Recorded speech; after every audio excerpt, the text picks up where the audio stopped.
Exodus chapter 3 verses 2 to 6. There are the angels of the Lord appeared in him in flames of fire from within a bush. Moses saw that though the bush was on fire, it did not burn up. So Moses thought, I will go over and see this strange sight, why the bush does not burn up. When the Lord saw that he had gone over to look, God called to him from within the bush, Moses, Moses. And Moses said, Here I am. Do not come any closer, God said. Take off your sandals, for the place where you are standing is holy ground. Then he said, I am the God of your father, the God of Abraham, the God of Isaac, and the God of Jacob. At this, Moses hid his face because he was afraid to look at God. Magandang araw. Ang tatalakayin po natin ngayong araw sa ating daily devotion ay ang The Angels of the Lord.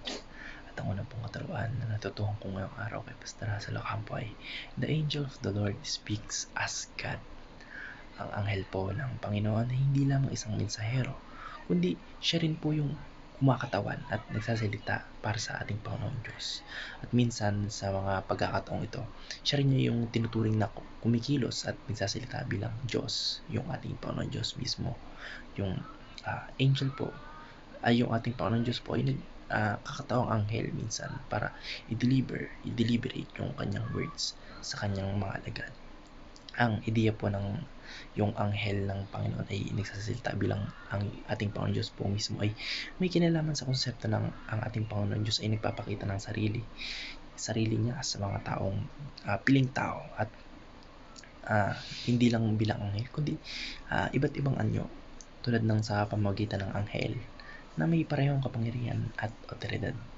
May mga pagkakataon po na yung anghel ng Panginoon ay nagsasalita at kumikilos bilang yung ating Panginoon Diyos po mismo. At hindi lamang isang tagapaghatid ng mensahe.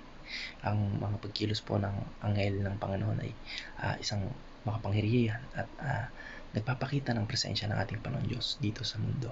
Kung saan po pinapakita niya kung gaano kataas yung kanyang authority o yung kanyang otoridad at yung kapangyarihan sa pamamagitan ng mga anghel. Sa ganitong paraan po, ang anghel ng Panginoon ay isang ugnayan ng ating Panginoon Diyos at ng ating mga tao. Isang simbolo po ng kanyang patnubay at pakikisalamuha sa atin na kanyang mga nilikha sa ating mga tao. Ang natutuhan ko lang po sa panahon katuruan ni Pastor Hazel Ocampo ay The Angel of the Lord is worship. Hindi po ibig sabihin natin na dapat nating sambahin yung anghel, kundi ibig sabihin po na ito sa pamagitan po ng presensya ng anghel ng ating Panginoon, tinatampok niya yung kabanalan at authority ng ating Panginoon Diyos. Hindi porket sinabi po rito na the angel of the Lord is worship ay dapat tingnan na natin na mas mataas yung anghel sa ating Panginoon Diyos.